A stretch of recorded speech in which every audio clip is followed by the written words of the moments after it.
القرآن اللهم واجعله لنا اجعله لنا إماما ونورا وهدى ورحمة. اللهم ذكرنا منهما نسينا وعلمنا منهما جهلنا وارزقنا تلاوته آناء الليل وأطراف النهار واجعله لنا حجة يا رب العالمين.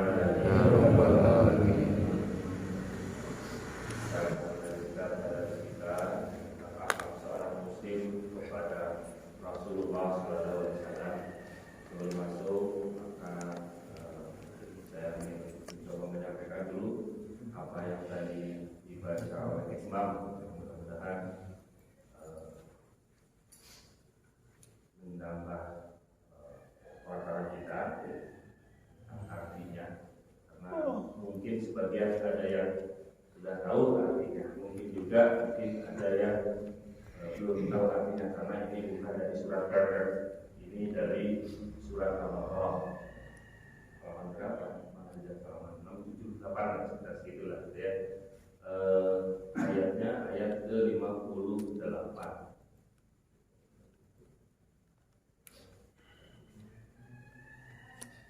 Tadi yang dibaca oleh Imam Ustaz Tijar, surat Al-Baqarah dimulai dari ayat 58, satu halaman sampai dengan halaman 61. Nanti kalau mau dibaca lagi di rumah gitu ya. A'udzubillahi minasyaitonir rajim. Wa yaqul tadkhulu hadhil qaryah fakulu minha haitsu syi'tum ragadan wa dkhulul baba sujada wa qulu hiqqatun naghfir lakum khatayakum wa sanazidul muhsinin.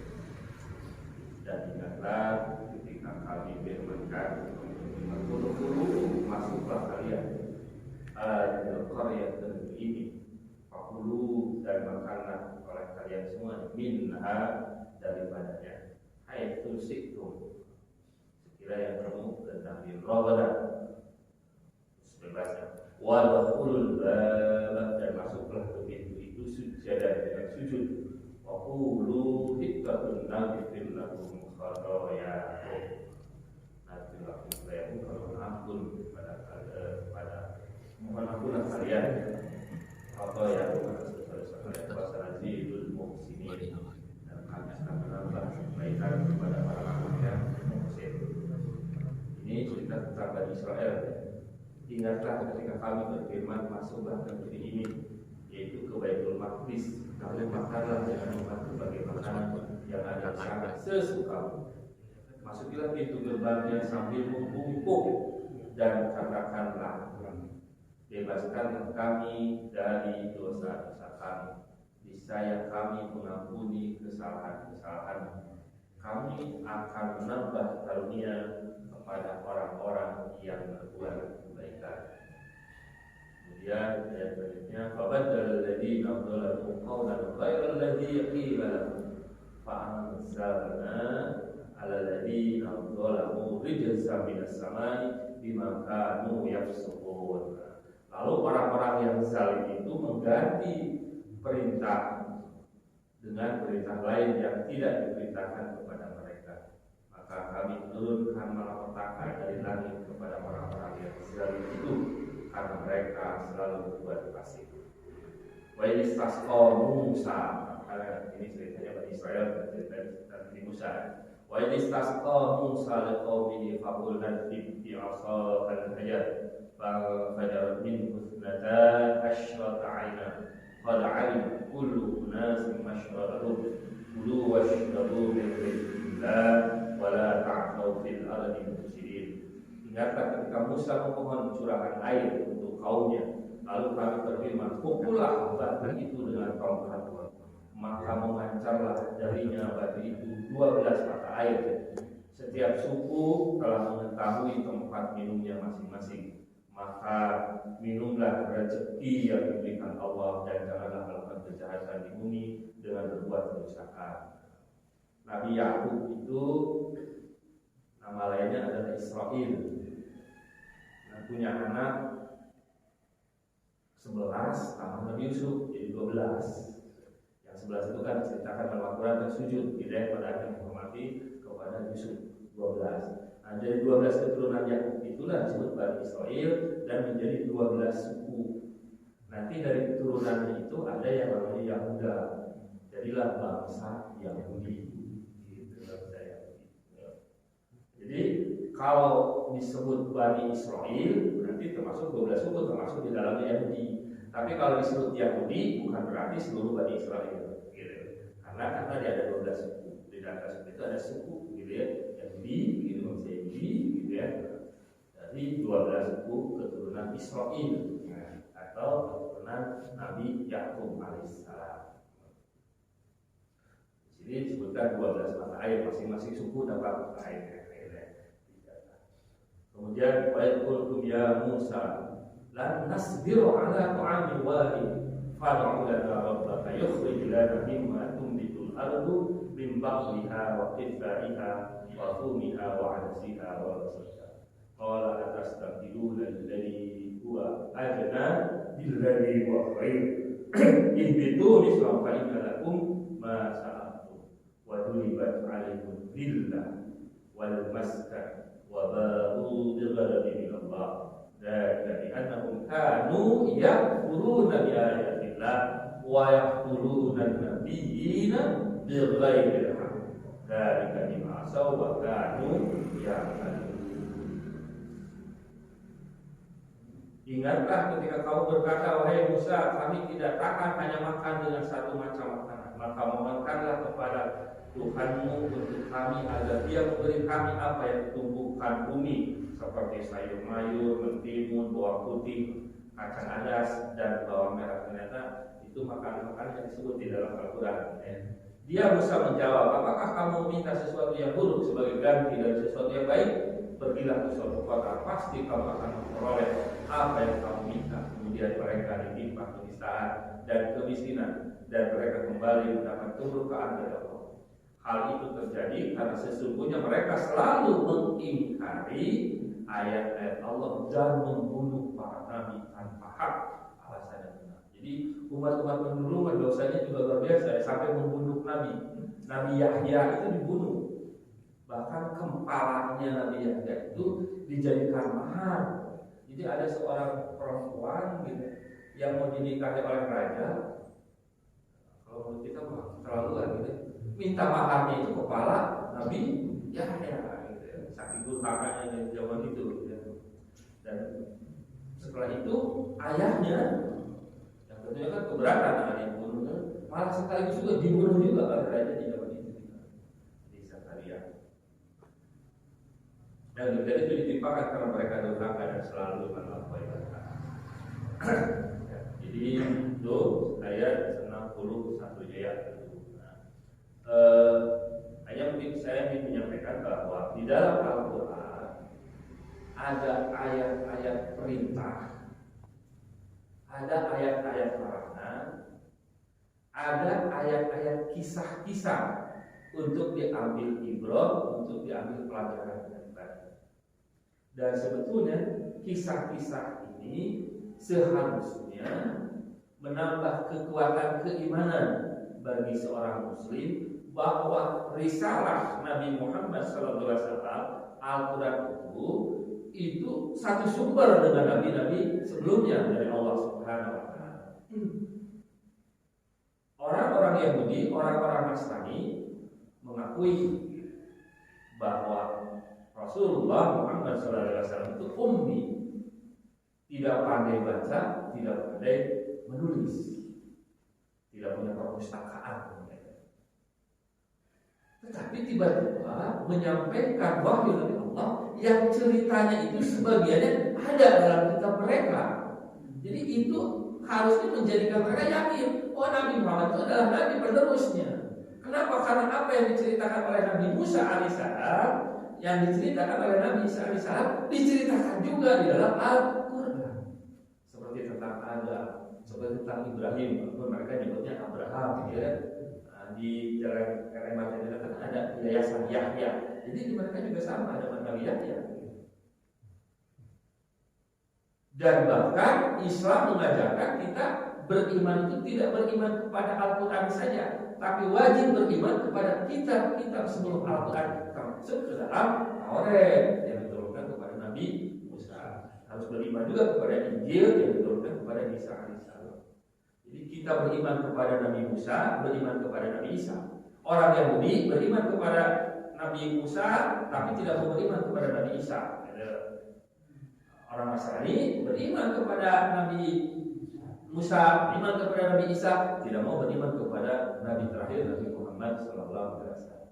Nah, kita beriman kepada Nabi Muhammad sebagai utusannya, beriman juga kepada Nabi Isa sebagai utusannya, bukan sebagai yang lainnya.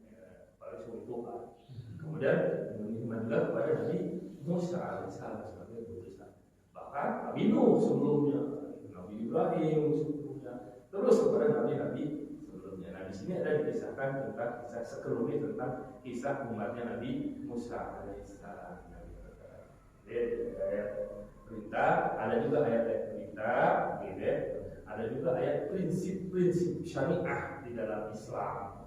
Prinsip-prinsip syariah. Misalkan dalam ekonomi prinsipnya kan wailul lil mutaffifin, jangan mengurangi timbangan. Kemudian dalam transaksi antar info, kemudian utang harus dicatat, gitu ya, dicatat. Prinsip-prinsipnya diajarkan di dalam Islam. Tapi tentang kreativitas dan ekonomi, apalagi di era digital ini, ya silakan, gitu ya, dikembangkan selama tidak ada larangannya, gitu ya. Jadi itu, jadi tadi yang dibaca oleh Imam itu adalah berkisah tentang umat Bani Israil, gitu ya. Wallahu a'lam bishawab.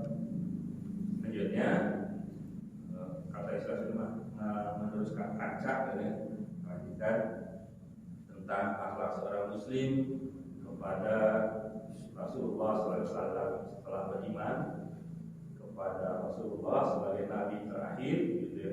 Di sini disebutkan sebagai nabi yang ummi, nabi yang tidak pandai baca tulis, nabi yang ummi. Fa'aminu billahi wa rasulihi nabiyil ummi. Maka berimanlah kalau kepada Allah dan Rasulnya, yaitu nabi yang ummi, tidak pandai baca dan tulis. Itu tadi hikmahnya apa? Hikmahnya menutup peluang orang-orang kafir menuduh bahwa Al-Quran itu adalah susunan Nabi Muhammad dengan mengutip dari kitab-kitab mereka. Nah, ini terbantahkan. Kemudian tetap Tuhan sudah, kemudian taat dan patuh sudah, mencintai Rasulullah juga sudah, tidak memusuhi mengabaikannya sudah, menentang sudah. Ini terakhir sampai zaman. Sekarang masuk ke bersedekah sebelum berdialog dengan Rasulullah SAW.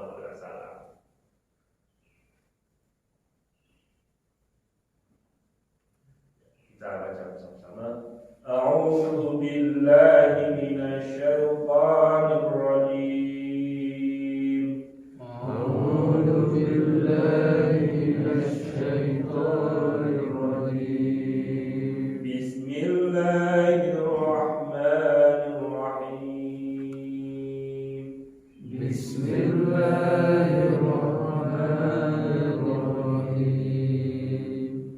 Ya ayyuhalladzina amanu idza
Idza najaitum idza la coba bukan dengan da jangan sampai idza najaitum itu tapi idza la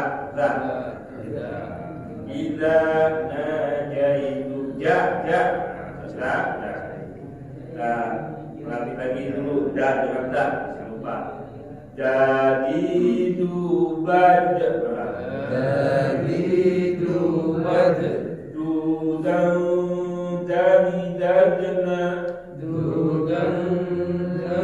dadna minal mudni madidan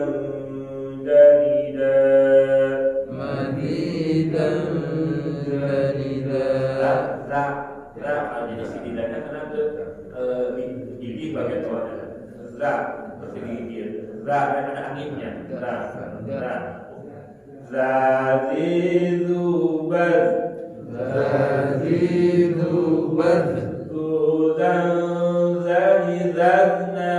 Dudan zanidadna minal mudni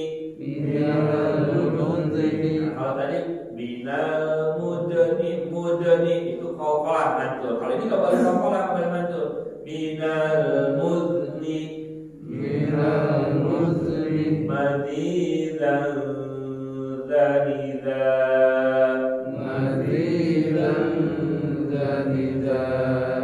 dan da dua-duanya huruf ikhfa jadi dengung dudan itu ikhfa namanya dudan danidajana dudan namanya ikhfa.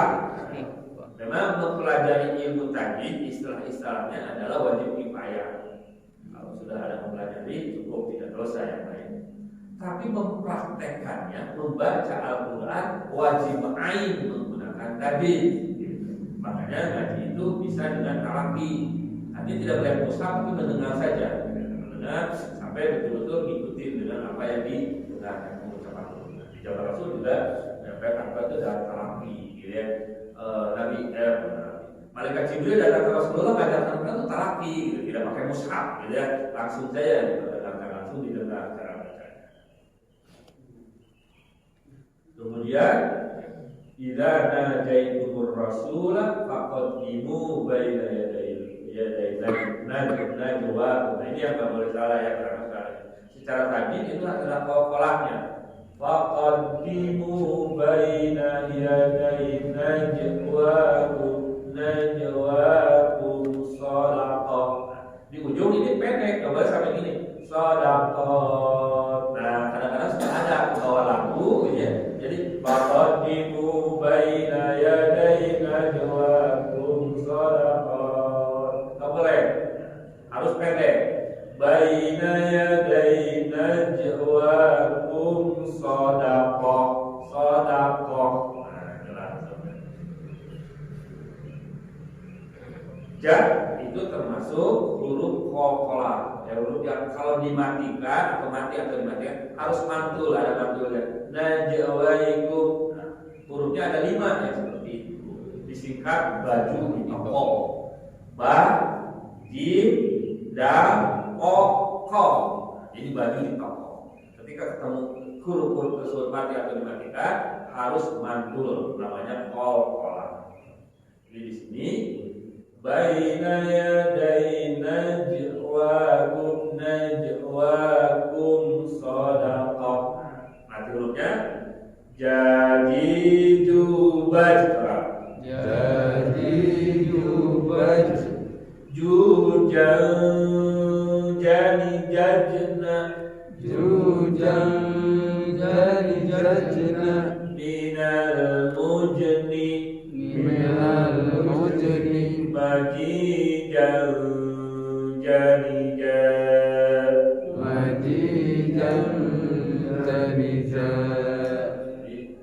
faqaddimu baina yaday najwakum shadaqah.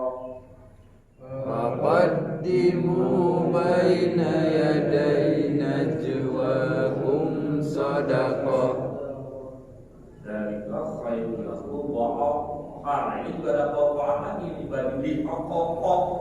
Nah di pokok bukan K ya, pok baju di pokok. Di sini ada pokok lagi.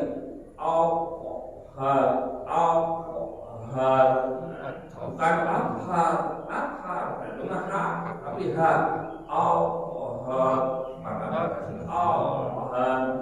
Dzalika khairul lakum wa athhar. Dzalika khairul lakum wa athhar. Qatiqu baq Qatiqu baq Tutan taliqatna minal muqni minal muqni matiqan qaniqa Matitan taliqa fa'illam tajidu fa'innallaha ghafurur rahim. Oke, ini mah ingat-ingat betul bahwa ada huruf, 5 huruf kalau mati atau dimatikan itu harus mantul, namanya qoqolah. Memang saya juga belum tahu perubahan artinya. Kalau misalkan tidak qoqolah apa berubah atau tidak. Tapi ada satu kata yang artinya jauh berbeda hanya gara-gara salah dalam hal qoqolah. Apa? Qul huwallahu ahad, mantul. Lalu ada orang baca gini, Qul huwallahu ahad, terlalu kenceng gitu. Nah, ahadun satu. Tapi kalau ahadun pakai tasdid, tidak ahadun namanya tajam. Pisau itu kan tajam. Nah itu ahad. Jadi nggak boleh 2 kali dan harus 1 saja. Huwallahu ahad. Tidak boleh begini. Huwallahu ahad. Nah, kelebihan gitu. Jadi kelebihan huruf gitu. Jadi maksud saya menjelaskan bahwa memang kalau salah pengucapan bisa berubah maknanya. Ada yang tahu perubahannya itu apa atau tidak, yang jelas bisa berubah pada maknanya gitu. Misalkan qatala itu membunuh, tapi dibaca panjang misalkan qatala itu beda, perang artinya, saling bunuh, perang. Kalau qatala pendek, qatala pendek itu membunuh. Tapi kalau qatala itu saling membunuh, perang. Lamastum menyentuh, tapi kalau lamastum saling menyentuh, punya makna lain kan, menyentuh dengan saling menyentuh. Nah gitu ya. Jadi panjang pendek berubah makna gitu. Berubah huruf juga berubah makna. Makanya ketika kita membaca Quran jangan lupa bahwa di sini ada auzubillahi minasyaitonir rajim gitu ya. Nah, kemudian kita niatkan bahwa kita senantiasa belajar. Jadi mudah-mudahan Allah mengampuni kalau ada kesalahan-kesalahan di dalam membaca. Berikutnya itu tadinya, sekarang ke artinya. Harus juga keberkasannya dari pemahamannya ya, ke manusia diberikan pengetahuan yang terbatas dalam Al-Quran ini ya. Ya ayyuhalladzina amanu, wahai orang-orang yang beriman, apabila kamu ingin melakukan pembicaraan rahasia dengan Rasul, hendaklah kamu mengeluarkan sedekah kepada orang miskin sebelum melakukan pembicaraan itu. Hal itu lebih baik bagimu dan lebih bersih. Akan tetapi, jika kamu tidak mendapatkan apa yang akan disedekahkan, sesungguhnya Allah Maha Pengampun lagi Maha Penyayang. Mungkin jadi timbul pertanyaan, nah kalau kita gimana gitu mempraktekkan ayat ini? Karena kita tidak ketemu Rasulullah SAW. Saya sudah meninggal. Bagaimana mempraktekkan mengamalkan ayat ini? Penjelasannya salah satunya adalah kita mendahulukan beramal sebelum banyak membicarakan. Kadang-kadang kan diskusi perbedaan pendapat itu dari sunnah Rasul. Boleh jadi praktek dulu. Atau hal-hal yang sudah pasti tidak dipraktekkan. Di antaranya adalah anjuran tentang memperbanyak sedekah.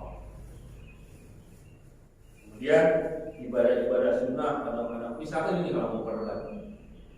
Masuk kamar mandi itu harus kaki kanan, keluar kaki kiri. Bagaimana kalau kamar mandi yang gede kayak di musola sini gitu. Yang mana dulu, di mana dulu kaki kanannya. Jadi ramai mendebat membahas itu. Nah, ini kan kamar mandi kan di belakang, di sini ada pintu. Dan pintu yang mana? Itu dipermasalahkan gitu ya. Padahal praktekkan saja sebagaimana bisanya gitu.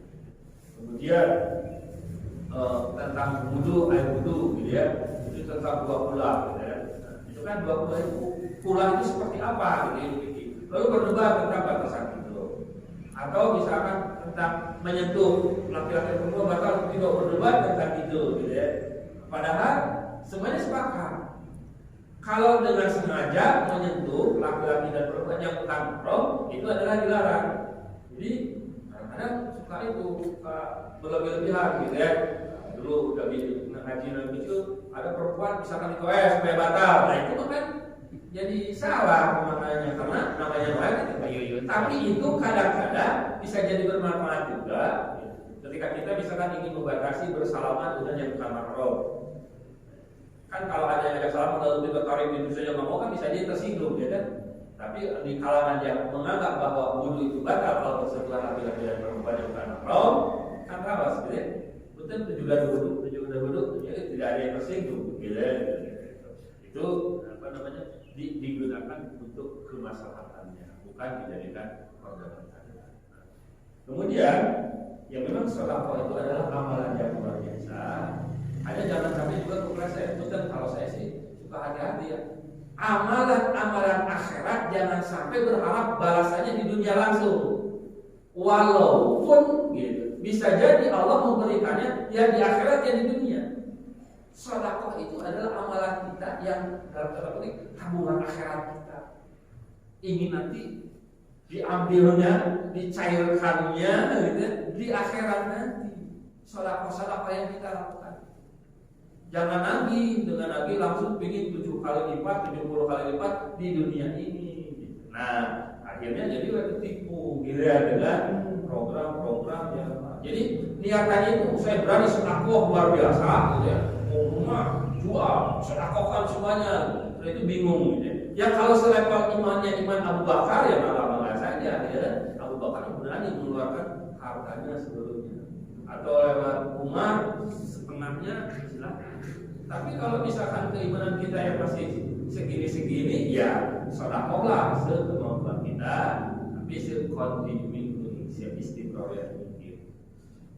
Mana yang lebih baik? Kita sebulan sekali sedekah 1 juta dengan sedekahnya dibagi menjadi tiap hari. Sehari berapa? Dibacakan ya, dibacakan itu sudah ditentukan. Dan ternyata berdasarkan praktek saja adalah amal yang dikerjakan secara kontinu walaupun sedikit itu lebih baik. Jadi saya mengingatkan diri saya sendiri terus suka lupa kadang-kadang. Jangan sampai ada satu pagi yang terlewatkan kita tidak sedekah. Mau 2.000, mau 5.000, mau 10.000, mau 1 juta, enggak. Tiap hari. Allahumma barik lana fi wuturina. Ya Allah, berilah keberkahan kepada kami sejak pagi hari. Saya sudah lihat juga ada bapak-bapak yang kalau masuk datang sini langsung ke cancel itu luar biasa. Saya tanya sedang lihat bapak-bapak itu. Kalau misalkan nggak seperti ini, punya cancel di rumah masing-masing. Jadi sebelum berangkat masukkan dulu ke cancel. Kalau lupa ya langsung aja gitu ya. Isi penting kita usahakan tidak ada hari yang tidak kita lewatkan kecuali di hari itu kita bersedekah. Ya memang kalau sedekah maknanya umum, Pak. Jadi kalau sedekah itu maknanya umum. Semua kebaikan-kebaikan itu banyak yang bernilai sedekah. Termasuk bersenyum, bermuka ramah itu sedekah. Menasehati juga sedekah. Tapi kali bapak ayat kenceng kali pak seri, gimana saya itu kenceng sedekah Nah di dalam sedekah itu ada lingkaran yang namanya infak. Wa anfiqu mimma razaqnakum wa anfiqu mimma kasabtum. Ada dari kami juga atau dari hasil usaha. Nah jadi infak pemberian dengan harta itu adalah sedekah. Jadi ini kan konteksnya memberikan dulu harta, mengeluarkan dulu harta kepada fakir miskin berupa sedekah. Zakat juga disebut sedekah. Lalu bedanya apa? Nah, jadi kalau sedekah tadi maknanya umum, ya, bisa dengan harta, bisa juga tidak dengan harta. Membersihkan dari jalan gitu ya, ada sesuatu yang membahayakan adalah paku gitu adalah lalu bersihkan, itu adalah jenis salam. Memberi nasihat gitu kepada saudaranya muslim itu sedekah. Bahkan afsus salam, assalamualaikum, waalaikumsalam, saling mendoakan itu adalah juga amal sedekah. Nah, di antara sedekah itu kalau dengan harta diberi istilah lain namanya infak. Satu kata dasar dengan infak itu adalah nafkah. Jadi kalau kepada istri, sedekahnya jangan dengan senyum, tapi harus dengan infak atau nafkah. Pulang ke istri kakak senyum, itu wasiat nafkah. Kan oleh Ustaz itu dijelaskan, jadi seorang suami itu harus berbuat baik kepada istri, jangan lupa kasih uang. Seorang suami itu harus menghormati istrinya, jangan lupa kasih uang. Tapi sebuah kebaikan tetap ujungnya harus memberi uang. Itu kewajibannya. Sampai-sampai ada hadis bahwa ada sebuah dosa yang itu tidak bisa dihapuskan dengan sholat, dengan zakat, dengan puasa, dengan haji, dengan jihad, tidak bisa. Harus dengan mencari nafkah. Jadi kalau seorang laki-laki suami rajin puasa, rajin ini, tapi tidak memberikan nafkah, tetap dosanya tidak bisa digantikan. Jadi harus dengan nafkah. Saking pentingnya kita mencari nafkah bagi seorang laki-laki wajib. Sesuai dengan cuman nggak tahu dari mana ada istilah suami. Apa istilahnya suami? Semua uang milik istri. Dan kalau begitu banyak yang nggak bisa dilaksanakan aja sama suami. Karena seorang suami tidak wajib menafkahi hanya istri dan anak-anak. Dia wajib menafkahi ibunya. Kalau ayahnya sudah nggak ada, ya kan? Bahkan dia wajib menafkahi adiknya, kakaknya kalau dia tidak bisa mencari nafkah atau tidak punya suami yang menanggungnya. Anak-anak itu begitu. Nah kalau misalkan semua istri gimana? Jadi nggak bisa ngasih. Betul kalau sudah ngerti ngasih istri gitu ya. Kalau ngerti kan repot gitu ya. Jadi ya tapi wajib memberi nafkah kebutuhan operasional dari seorang suami. Dan itu sedekah, Pak. Dan itu adalah amal ibadah yang terus menerus. Jadi jangan dikira bahwa itu hanya beban, bukan. Itu sedekah suami yang luar biasa menanggung nafkah keluarganya. Ya, insya Allah setelah itu kita bisa bertanya kepada Rasulullah.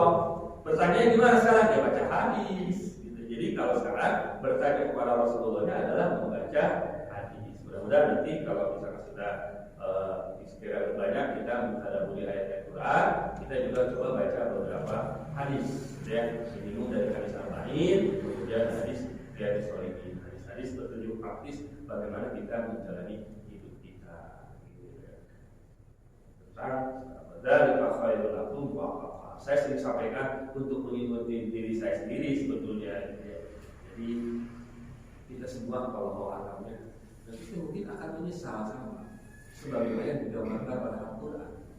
Wa anfiqu mimma razaqnakum min qabli an ya'tiya ahadakumul maut wa yaqula rabbi laula akhartani ila ajalin qarib fa asaddaqa wa akum minas salihin. Kata Al-Quran, berinfaklah kalian dari rizki-rizki yang kami berikan kepada kalian sebelum datang kepada kalian yang namanya al-maut, kematian.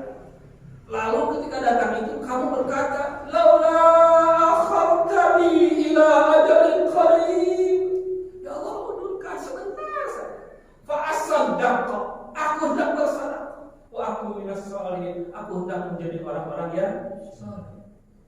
Dijawab oleh Allah kalau sudah kayak gitu, wa la yu'akhirallahu nafsan idza jaa ajaluha.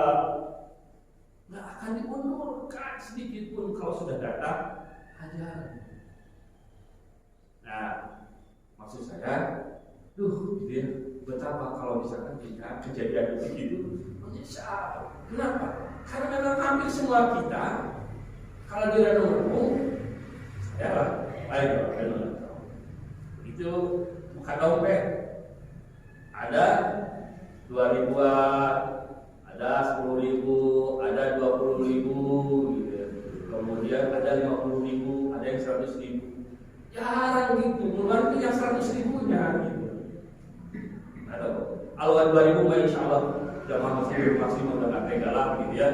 Begitu infak isinya yang 2.000. Tapi lihat di kecil masih banyak 2.000 dia masih banyak ya. Alhamdulillah. Tapi itu tentunya kita nggak bisa nilai orang-orang. Bisa jadi bagi dia mah 2.000 itu adalah cukup besar, tetap pahalanya besar. Cuman kalau tadi di dompet itu adalah ratusannya banyak, 50.000-nya banyak, 20.000-nya banyak, 10.000 sedikit, 5.000 sedikit, 2.000 sedikit, dikeluarkan 2.000. Nah, yang itu mah wallahu alam, gitu ya. Nanti mungkin gitu ya, ingin bersedekah lebih banyak lagi ketika melihat bagaimana kebesaran pahala bersedekah. Namanya sedekah itu adalah amalan dunia untuk mendapatkan pahala akhirat. Jangan bersedekah itu ingin mendapatkan pahala dunia. Walaupun pahala dunia juga insya Allah Allah berikan, gitu ya. Kan Allah menyatakan bahwa "Faman ya'mal mithqala dzarratin khairan wa man ya'mal mithqala dzarratin syarran." Allah akan melihat, gitu, akan menilai gitu walaupun sebesar dzalikum khairul lakum wa athhar. Dan demikian itulah lebih baik dan lebih mensucikan. Fa'ilam tajidu, Allah juga disinikan, dan jika kamu tidak menemukannya, nggak punya, nggak dapat, fa'innallaha ghafurur rahim. Allah Maha Pengampun, Maha Penyayang. Dia alladzina amanu idza najaitumur rasulah, di zaman Rasul, kalau mau ada pembicaraan yang rahasia kepada Rasulullah, minta waktu khusus, gitu. Nah, itu kan adabnya. Jangan sampai nanti udah banyak minta waktu khusus, ternyata nggak penting-penting amat. Itu kan menyita waktu Rasul. Itu adabnya lah satu belajar. Jadi ketika minta waktu khusus, adabnya adalah bersedekah.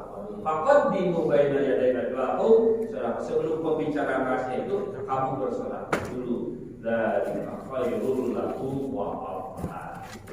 Fa'ilam tajidu, apabila kamu tidak menemukannya, fa innallaha ghafurur rahim.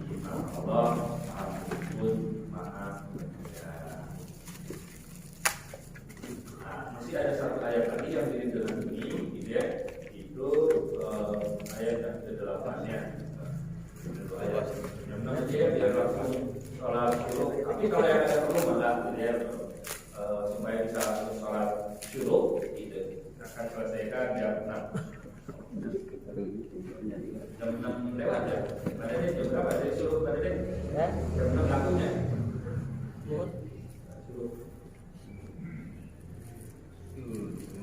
Ya, satu ayat lagi.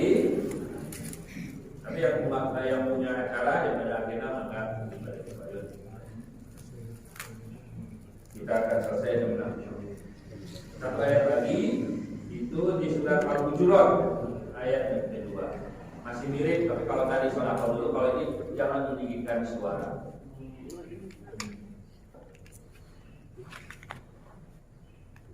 A'udzu billahi minasy syaithanir rajim. A'udzu billahi minasy syaithanir rajim.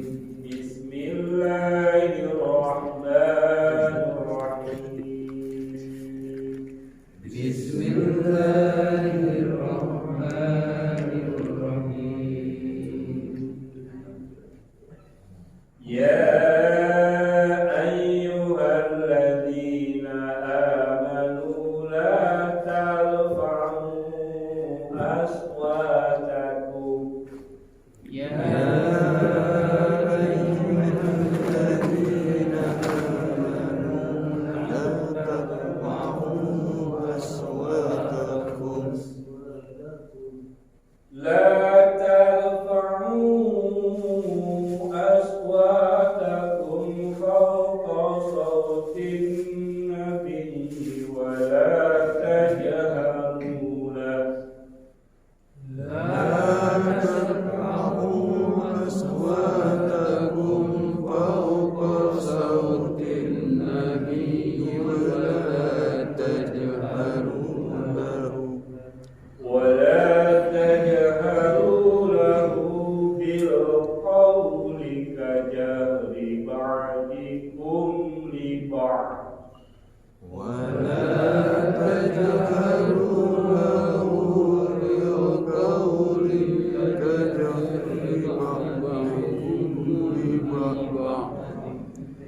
kajari ba'dikum li ba'din an tahbaqa a'malakum wa antum la tash'urun.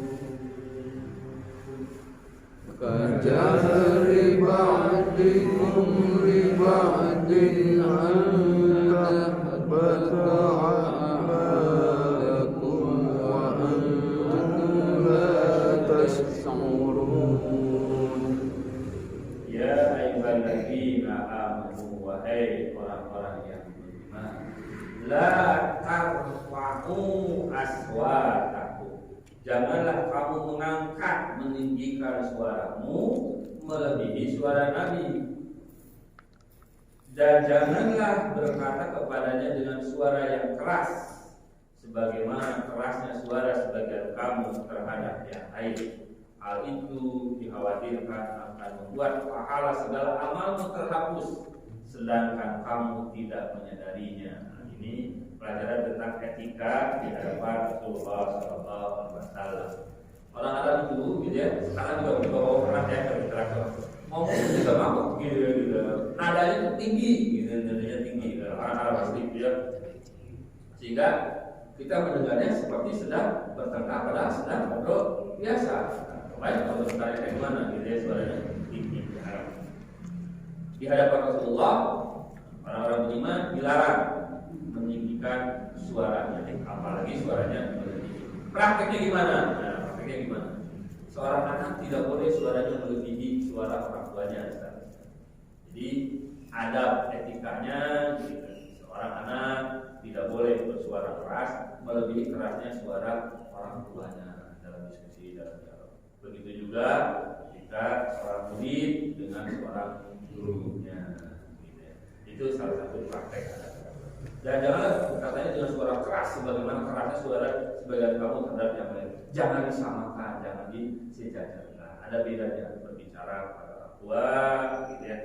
Bahkan luar biasanya kalau kepada orang tua, prakteknya sekedar mengucapkan saja nggak boleh, apalagi sampai membentak dengan saja.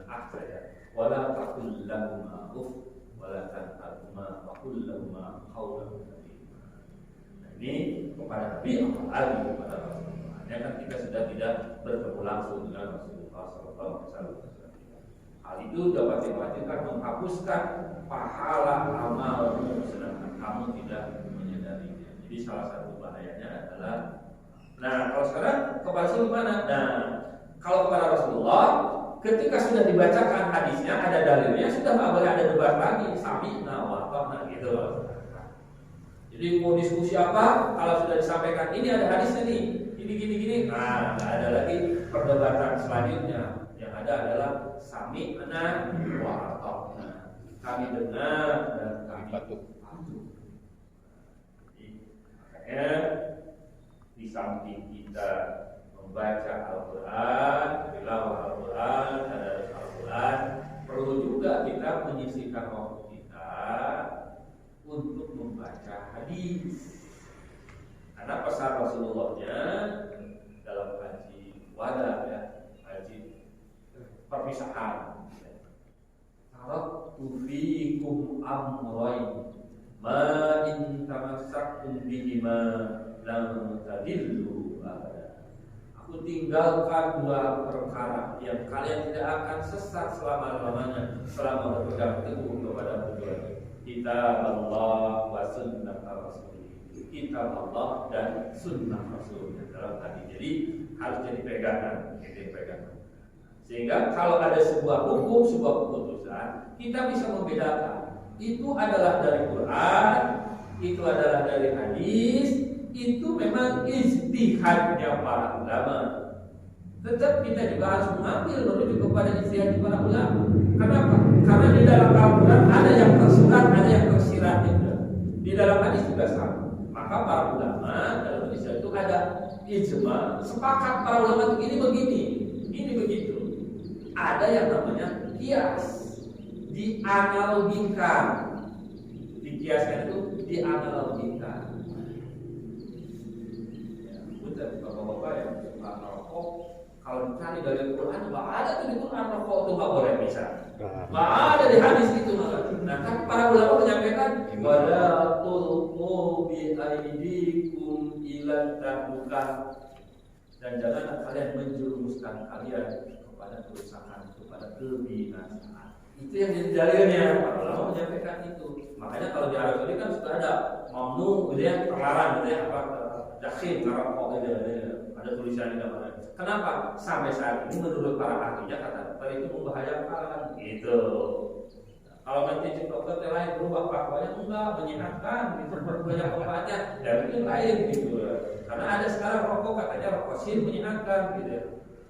Ya ini lah artinya ya sehingga menjadi perdebatan gitu ya antara enggak apa-apa merokok asal rokoknya rokok sin katanya. Rokok herbal. Bukan merek ya, rokok herbal. Karena rokok herbal katanya Allah saya enggak pada posisi yang bukan ahlinya enggak benar gitu ya harus orang ahli yang meneliti bahwa betul kan itu menyehatkan, bahwa itu adalah mungkin lebih baik, mungkin Allah tidak itu ada usul perang politik juga gitu ya, bisnis gitu ya begitu ya. Yang jelas bahwa kita tidak mungkin kalau misalkan kembali kepada Quran dan Sunnah kalau tidak mau menandingkan sama sekali pada fatwa ulama, kita bisa bahasanya juga dari para ulama, baca seperti ini juga kan rumusan para ulama, gitu ya. Bahasa terjemah ini kan dari para ulama, justru ada timnya kan di Departemen Agama, ya dari dulu tiap ini juga masih ada timnya, gitu ya. Ada yang tahun 2002, ada tahun 2019. Ya walaupun ada sedikit kalau alam kan ada kebijaksanaan gitu ya. Misalkan kata-kata kafir diganti menjadi orang kufur gitu ya. Walau alam gitu ya.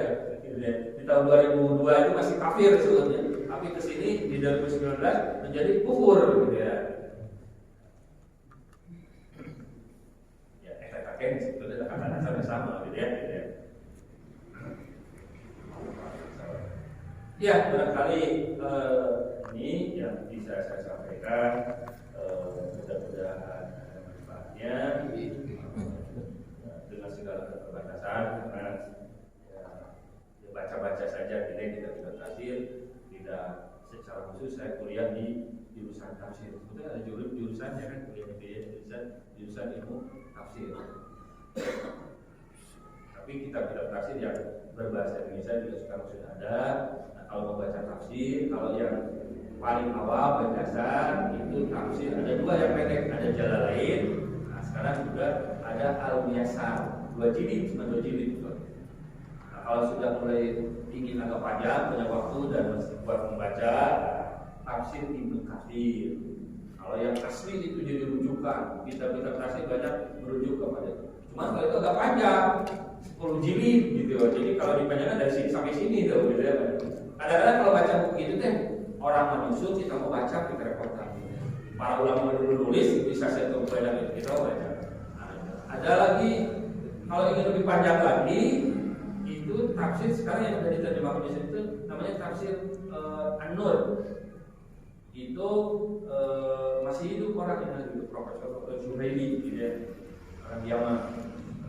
Itu lebih tebal lagi, 15 jilid jadinya. Kalau yang dari Indonesia itu ada sekarang yang tafsir Kemenak, sudah ada hard copy-nya, sudah ada soft copy-nya. Kalau yang bukunya itu 10 jilid dari Kemenak. Diterbitkan oleh Departemen Agama. Itu 10 jilid yang tafsir. Bukan yang terjemah. Kalau yang banyak kan kayak gitu itu kan terjemah. Kalau yang tafsir. Nah kalau yang Melayu, Indonesia serung sastra itu tafsir Al-Azhar, Profesor Hamka itu Melayu, dan itu disusunnya di penjara. Jadi beda ya. Dulu sering kajian itu zaman almarhumnya Pak Ahmad Sanusi pakai tafsir Al-Azhar 10 jilid. Nah, kalau yang senang bahasanya ada tafsir Al-Marogi. Al-Marogi itu dari Mesir, kalau itu ulama Mesir itu ahli bahasa, dia bahasa Arab dan jadi tafsir juga ada beda-bedanya. Kalau berbicara syariah ingin menghukumi orang ahli hukum, nanti yang dibacanya adalah tafsir Al-Qurtubi. Cuma kalau Qurtubi lebih tebal lagi Pak. Saya punya soft copy-nya 20 jilid Pak. Gurunya ada kopi tahu. Jadi wah gitu kapan baca ada gitu. Nah kalau nggak ada ya udahlah kita sambil sekali beberapa kita tadarus bersama gitu ya. Kemudian itu juga kenapa dengan begini juga mendorong saya paling tidak baca dulu lah gitu ya. Jadi kan bedanya dosen dengan murid juga kan yang masih saya kadang-kadang bedanya semalam besoknya malam baru baca juga dosennya gitu. Jadi tapi dengan begitu rutinlah kita mencoba lebih mengenal lagi dengan ayat-ayat. Kadang-kadang kan kalau dibaca tiap hari tapi tidak menyadari. Contoh misalnya, sebetulnya kita tiap hari belajar akidah, belajar tauhid, diajarkan akidah, diajarkan tauhid. Bahkan dalam sehari itu belakang 17 kali apa? Kan kita tiap hari alhamdulillahirabbil alamin. Itu kan tauhid akidah bahwa puji itu adalah milik Allah. Jadi nggak boleh kita ingin dipuji. Kau puji, karena puji mah sudah hak prerogatif milik Allah. Dan sampai sekarang kalau dipuji kenapa? Kita senang, daripada dikritik malah bisa dipuji, betul? Kalau dikritik kan untuk diperbaiki, betul? Kalau dipuji mah kalau diperbaiki namanya juga dipuji. Gitu jawab sudah baik, lebih senang dikritik, lebih senang dipuji, pasti lebih senang dipuji. Nah, yang suka salah itu kadang-kadang begini, dipuji tidak sesuai antara kata-kata dan perbuatan. Bapak dipuji. Semakin ganteng bisa alhamdulillah. Sebut alhamdulillah tapi baru dapat dadakan naik ke sana. Kalau alhamdulillah kan puji Allah. Kalau dapat dadakan coba gaya-gaya gitu. Seolah-olah itu adalah dari kita. Gagahnya kita, gantengnya kita, sehatnya kita adalah dari Allah Subhanahu wa taala. Alhamdulillah. Kau mau komentar alhamdulillah sangat ya. Nah, itu kadang-kadang itu praktek dari akidah itu adalah ke akhlak salah satu. Alhamdulillahirabbil alamin. Jadi tiap hari belajar akidah bahwa Allah itu adalah Rabb semesta alam. Allah yang menciptakan langit dan bumi, Allah yang memberi rezeki. Itu tiap hari gitu. Diulang-ulang. Alhamdulillahirabbil alamin, Ar-Rahmanir Rahim. Allah itu Maha Pengasih, Maha Penyayang. Maliki yaumiddin. Allah itu raja yang nanti akan memberikan pembalasan. Maliki yaumiddin. Terus kita nyatakan iyyaka na'budu wa iyyaka nasta'in. Itu tauhid yang kita nyatakan 17 kali dalam sehari. Hanya kepada Engkau kami menyembah dan hanya kepada Engkau kami mohon pertolongan. Ada yang kau salah dia silakan.